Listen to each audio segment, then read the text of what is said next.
Salut à toutes et à tous, bienvenue dans cette nouvelle vidéo. Encore merci d'être de plus en plus nombreux à être abonnés sur cette chaîne. Aujourd'hui, on va parler d'une légende de la parfumerie. On va dire, quand je parle de légende, je ne parle pas de celui-là en tant que tel. Je parle de toute la gamme Acqua di Gio et il fait partie de cette gamme. Acqua di Gio parfum, en fait, c'est la ligne, surtout la version eau de toilette, c'est le parfum masculin le plus vendu au monde. Ça, c'est quelque chose de formel. C'est un parfum qui a traversé le temps, c'est un parfum qui continue de traverser le temps.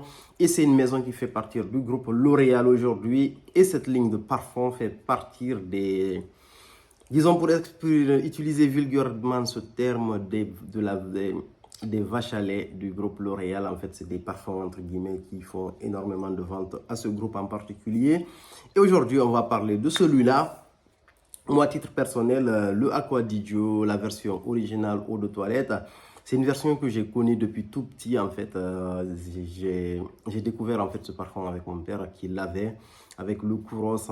C'était vraiment ses parfums préférés qu'il portait le plus. Il avait d'autres parfums évidemment, mais la version que j'ai connue en fait fin des années 90, début des années 2000, c'était vraiment une version violente.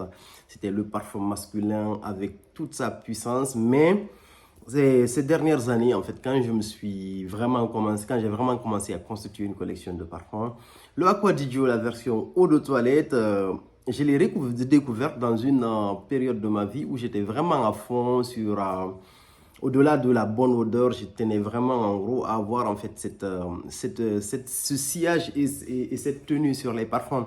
Parce que pour moi, le sillage et la tenue, c'est pas une nouveauté. C'est quelque chose que j'ai déjà, nostalgiquement, c'est quelque chose que j'ai déjà connu. En fait, le fait d'avoir de très bons parfums, avec un caractère, avec une finesse, mais avec une très belle présence, qui laisse un très beau sillage et qui tiennent toute la journée, voire qui tiennent des jours sur les habits. Pour moi, c'est quelque chose de normal, en fait. Je ne viens pas juste parler de sillage et de tenue parce que voilà, je suis obsédé juste par ça. Pour moi, un parfum peut être très bon et avoir une belle tenue et un très beau sillage. Donc, du coup, j'avais zappé la version eau de toilette. Il y a eu beaucoup de versions qui sont sorties, notamment la version qui m'a le plus plu. Entre-temps, c'est la version Profumo. Mais par contre, j'ai trouvé la version Profumo hyper belle, mais il y avait ce petit temps-là, entre guillemets, qui pour moi faisait décaler la version Profumo un peu de la version Acqua di Gio, la belle bouteille blanche. L'original, en fait, du coup, le fait d'avoir de l'encens, ça décalé un peu de ce OG. Donc, du coup, j'ai pas sauté sur une bouteille du Profumo. Je me suis concentré de petits échantillons, mais par contre, ça restait un parfum très beau.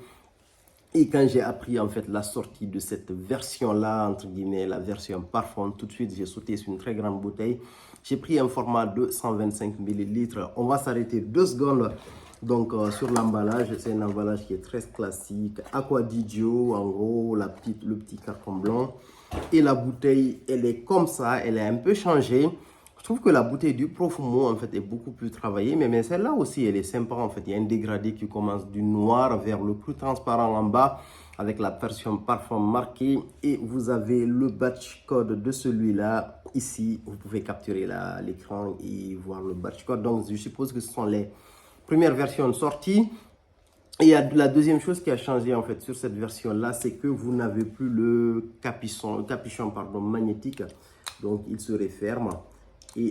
Et comme ça, on va dire.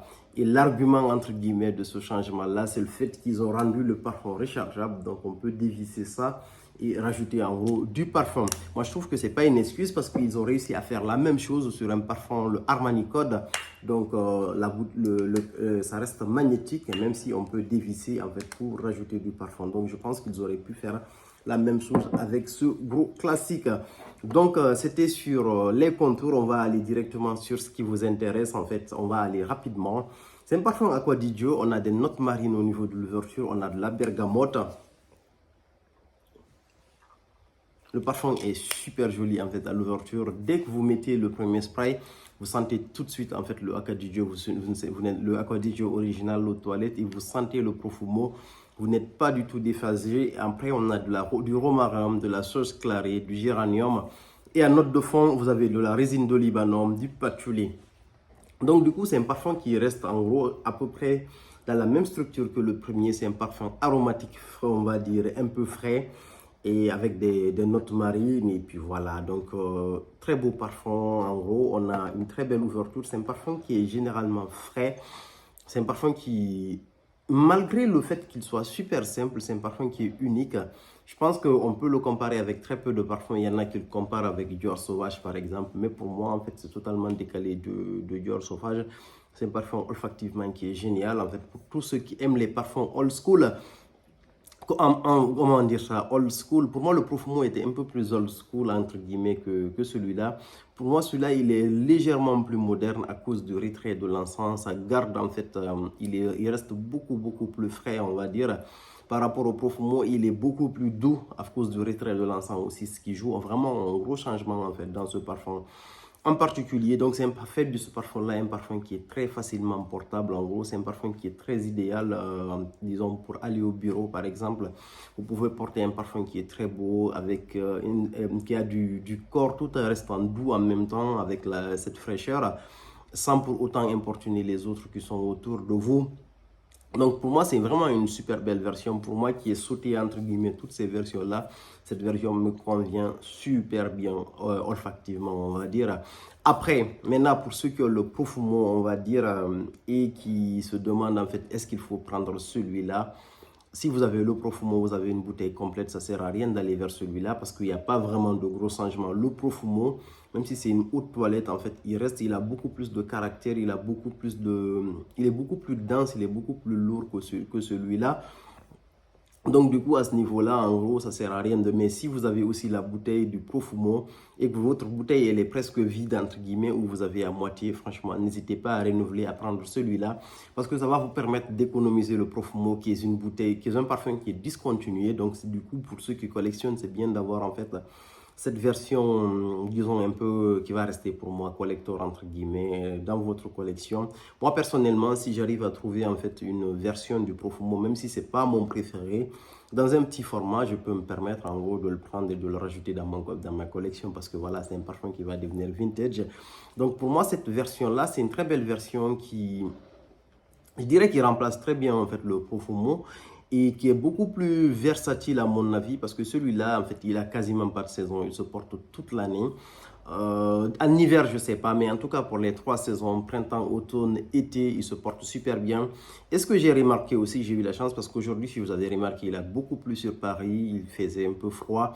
Donc j'ai eu le temps de le porter en temps chaud. Quand il fait chaud, le parfum il ressort énormément, il projette beaucoup plus que quand il fait un peu froid. Mais par contre, ça reste un parfum qui est très facile à porter, qui reste très masculin, un parfum qui n'a...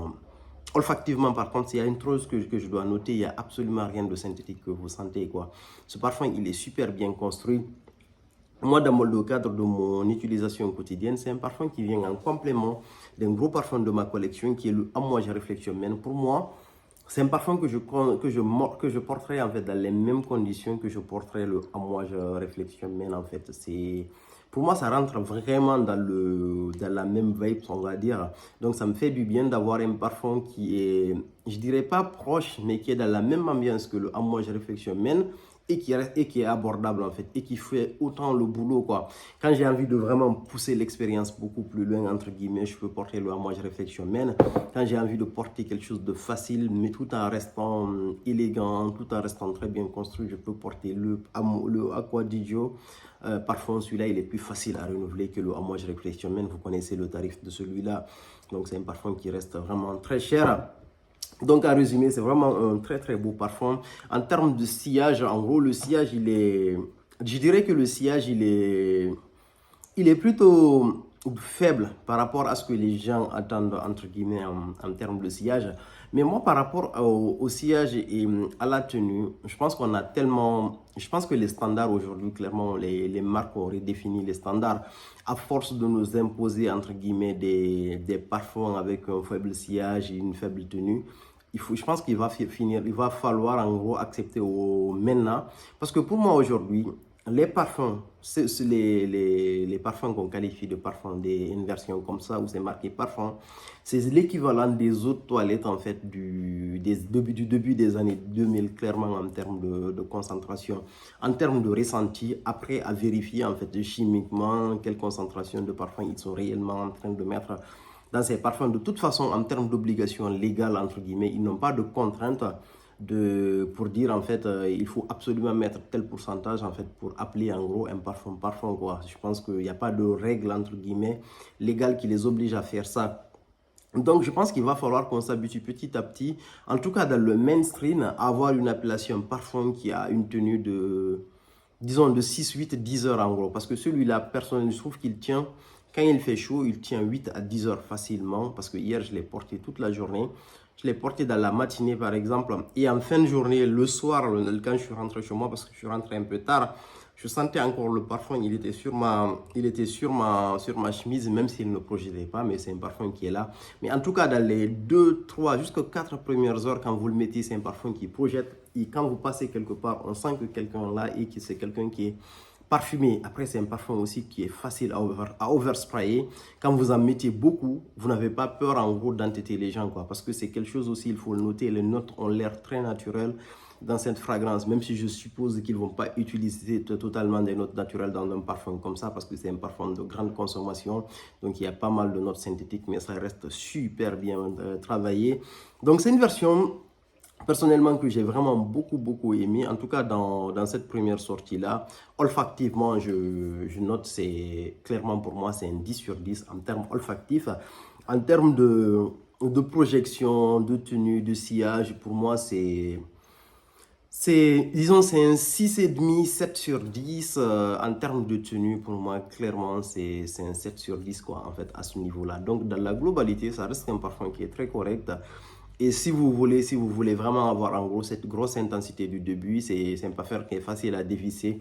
Essayez d'avoir un atomiseur en fait, mettez-en dedans, vous vous parfumez le matin et en milieu de journée, vous vous parfumer avec. Franchement, vous aurez une super belle expérience avec ce parfum-là. Et une deuxième chose qu'il faut noter, c'est que c'est un parfum aussi, c'est très difficile de faire de layering avec. Il faut vraiment avoir entre guillemets le parfait accord pour pouvoir en fait avoir un layering qui ne dénature pas totalement ce parfum. C'est un parfum qui reste très frais. Moi, à titre personnel, en fait, je l'ai mélangé parce qu'en fait, je mélange souvent celui-là, le Arancia du Capri de la maison Acqua di Parma. Je le mélange souvent avec le Amouage Reflection Man qui me donne un rendu qui est magnifique. Et j'ai essayé les deux. Franchement, le layering, il est super parce que celui-là, c'est un parfum qui est ultra frais. Un parfum d'agrumes, entre guillemets, qui reste en retrait, qui vous ramène vraiment, qui donne cette impression de propreté. Et ça marche bien avec le Acqua di Gio, on va dire. Et très bientôt, je vais vous faire une review sur un nouveau parfum de la même ligne de Acqua di Parma qui est sorti. C'est le Arancia La Spugnatura, en fait, qui est sorti. J'ai essayé de me procurer un échantillon qui est pour moi dans la même veine que celui-là. Le Arancia du Capri, mais le Arancia du Capri est beaucoup plus doux que celui-là. Mais je pense que c'est intéressant en fait de vous faire une review sur ça. Donc voilà ce que j'avais à dire. Encore un autre truc que je devrais dire, une petite comparaison avec le Armani Code parce que c'est intéressant pour ceux qui, disons, cherchent plus de tenue et de sillage et qui, pour eux, disons, l'aspect olfactif, entre guillemets, et même si c'est important, entre guillemets, pour eux, c'est indispensable, en fait, d'avoir une belle projection, une belle tenue, un beau sillage. Le Armani Code va plus projeter et va plus tenir par rapport, en fait, au Acqua di Gio parfum, quoi. Donc, à titre de comparaison, pour ceux qui se posent des questions, mais olfactivement, en fait, j'ai une préférence pour le Acqua di Gio parfum, qui est pour moi un gros classique dans un vestiaire masculin. C'est un parfum qu'il faut absolument avoir. Voilà ce que j'avais à dire sur ce parfum. N'hésitez pas à me dire ce que vous pensez sur cette ligne. Merci beaucoup. À plus pour de nouvelles vidéos.